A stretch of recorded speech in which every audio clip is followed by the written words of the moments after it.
Assalamu alaikum wa rahmatullahi wa barakatuh. My brothers and sisters, we have a beautiful series entitled Contentment from Revelation. The idea is to go through the Quran and to look at how we can achieve contentment through the verses of Allah subhanahu wa ta'ala. We are all searching for happiness, for contentment, and for success. In order to achieve this, the Almighty has revealed so many verses and so many books, so many scriptures. It's up to us to go through this and to understand the plan of the Almighty. When we understand the plan of the Almighty, we will definitely be able to achieve contentment. Remember one thing. The Almighty, when He created us, did not promise us that we will be the most wealthy or we will be the most influential, etc. But rather He promises us that if you were to follow what I tell you, you will be happy, you will be content. May the Almighty grant us all contentment. I'm going to start off by looking at the first surah of the Quran, where Allah subhanahu wa ta'ala starts off in a unique and beautiful way.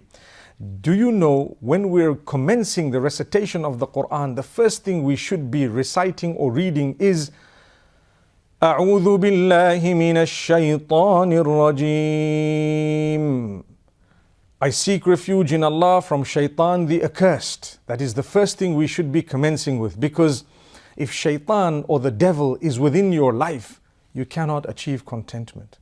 The first thing you should do and I should do is seek the help of Allah, that He protect us from shaitan the accursed, from the devil, from the whispers of the devil. I'm just about to start reading Revelation.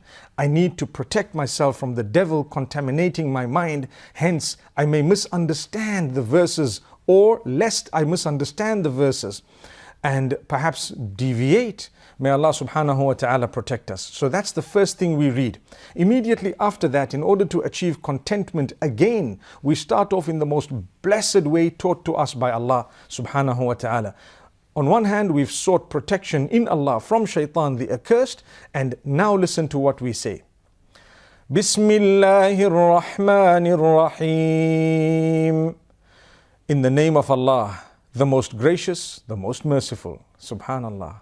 That is amazing. If you pause for a moment and think about the calmness and the contentment in what Allah has taught us, it is so beautiful. In the name of Allah, the one who is merciful in a specialized way, the one who is merciful in a very, very broad way.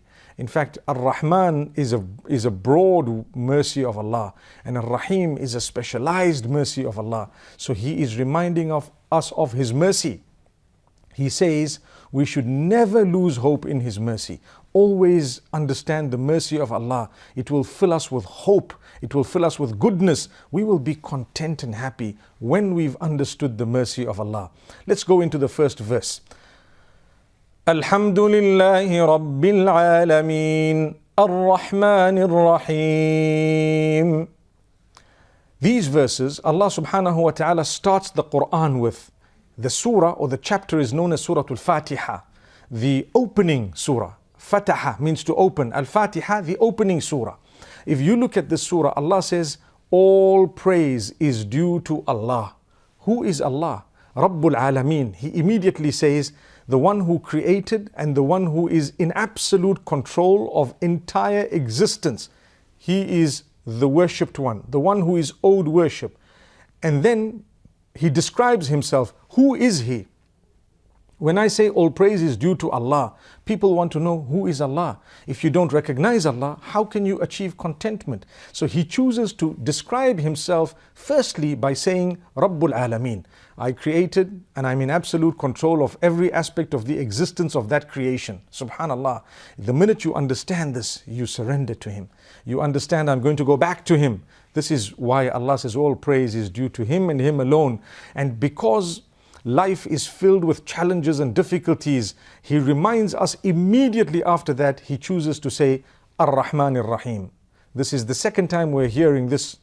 One of it is, or the first was, when we were starting with the name of Allah, we used the description, or we used the qualities Rahman and Rahim. Again, he uses Rahman, Rahim, reminding us of his mercy, reminding us of how merciful he is upon us. My brothers and sisters, sometimes we take for granted the mercy of Allah upon us. He is indeed very merciful. He is indeed so kind. He has given us so much that we didn't even ask for. That is the mercy of Allah subhanahu wa ta'ala. Then he continues to say, Maliki Yawmiddin. He is the owner of the Day of Judgment. The minute we understand the concept of the Day of Judgment, we understand accountability. If you understand accountability, you behave yourself. You do good deeds. You actually make sure that you are conscious of the fact that you're going to be asked and questioned about everything. But because you've heard about His mercy, you know that He's going to forgive you wherever you've sought forgiveness. All this brings about the contentment of the heart, the contentment of the soul. You've recognized your Maker, you understand His mercy, and you're aimed at winning on the Day of Judgment. What more do you want? Just in these few verses, we've encapsulated what the entire Quran stands for. It's amazing.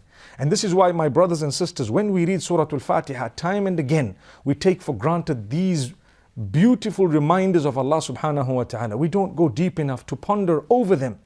And this is why Allah subhanahu wa ta'ala keeps reminding us of the same thing. Do you know the most important thing that happens to be in this particular surah, Surah Al-Fatiha, is actually a supplication. Do you know what Allah says? اهدنا الصراط المستقيم. Guide us to the straight path. If we call out to the Almighty, knowing He created us, He's in control of every aspect of existence, and we know that He is the owner of the Day of Judgment, it's only correct that we ask Him to keep guiding us to the straight path. And we repeat this supplication every day, so many times a day. Guide us to the straight path. If you don't supplicate in this way, your 5 daily prayers are not complete. You have to say in every unit of that prayer, guide me to the straight path. Guide us to the straight path through the recitation of Surah Al-Fatiha. So my brothers and sisters, keep calling out to Allah. When you call out to Allah, He will definitely reach out to you. If you don't call out to Allah, you are not going to be able to achieve that contentment. Understand He is in control. Understand what He wants from you. Do you know, when we've called out to Allah subhanahu wa ta'ala and we believe in Him firmly, it brings us towards the rest of the creatures of Allah subhanahu wa ta'ala. The kindness towards them is what comes from us. Because we've understood that Allah made me and He made all the other creatures as well. And this is why in the next surah, which is Surah Al-Baqarah, Allah subhanahu wa ta'ala describes in a beautiful way. He says in verse number 3, الَّذِينَ يُؤْمِنُونَ بِالْغَيْبِ وَيُقِيمُونَ الصَّلَاةِ وَمِمَّا رَزَقْنَاهُمْ يُنْفِقُونَ. What a beautiful way of wording it. He speaks about the believers, those who really believe, those who really want that guidance. You've asked for guidance. Are you sincere? Well, if you've asked for the guidance, you're going to believe in the unseen. We already believe in the unseen. What is the unseen? I believe in my Lord, my Maker. I believe in the angels. I believe that good and bad comes from Him. I believe whatever Allah has told me regarding the Day of Judgment and the fact that when I die, I'm going to return to the one who made me, the one whom I was with even prior to me being born. So Allah subhanahu wa ta'ala is saying those who believe in the unseen, those are the successful ones. They believe in the unseen. What else do they need to do? You want the guidance, you want the contentment, you must believe in the unseen. Secondly, you must establish your prayer to develop your relationship with Allah. If you develop your relationship with your Maker, you will definitely be from among those who achieve contentment because you've developed your relationship with your Maker. That is something amazing. So, 1, you've actually believed in the unseen. 2, you have developed your relationship with your Maker through the establishment of prayer. And the 3rd, you've reached out to others by spending what the Almighty has given you. So what you've understood now and what I've understood is whatever I have is from Allah. If that is from Allah, I should spend it on other creatures that Allah has created as well. This is why Allah says, وَمِمَّا رَزَقْنَاهُمْ يُنْفِقُونَ. They spend from that which we have bestowed upon them. If you'd like contentment, my brothers and sisters, understand that all the wealth that you have is from Allah. It was never from you. It was never due to you or your intelligence. That intelligence was given by Allah. So the root of it all is from Allah. Allah says, I've given you to test you. Are you going to spend it upon those who need, or are you going to become miserly? No one has achieved contentment by being miserly, by being stingy, by being selfish, but rather people have achieved contentment by becoming very, very generous. The Prophet ﷺ was known as a very generous person. He was more generous in the month of Ramadan. When Jibreel alayhi salam used to come to him, that generosity used to show. It is described as even more generous than that of the wind when it blows, because when the wind blows, it reaches everyone. The same way the generosity of the Prophet, peace be upon him, was such that everyone benefited from it. May Allah subhanahu wa ta'ala grant us ease. The Prophet sallallahu alayhi wasallam has taught us so much.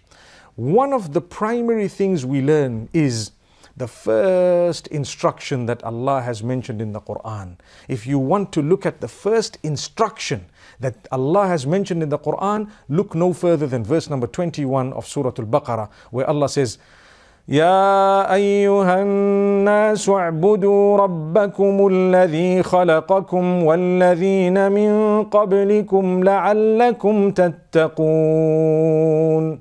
O people, worship the one who made you, worship your Rabb who made you and made those before you, in order that you develop your relationship with Him. So to develop your relationship with Allah, you need to worship Him because He made you and He made all those before you. May Allah subhanahu wa ta'ala grant us all ease. May Allah grant us contentment. أقول قولي هذا وصلى الله وسلم على نبينا محمد والسلام عليكم. Allah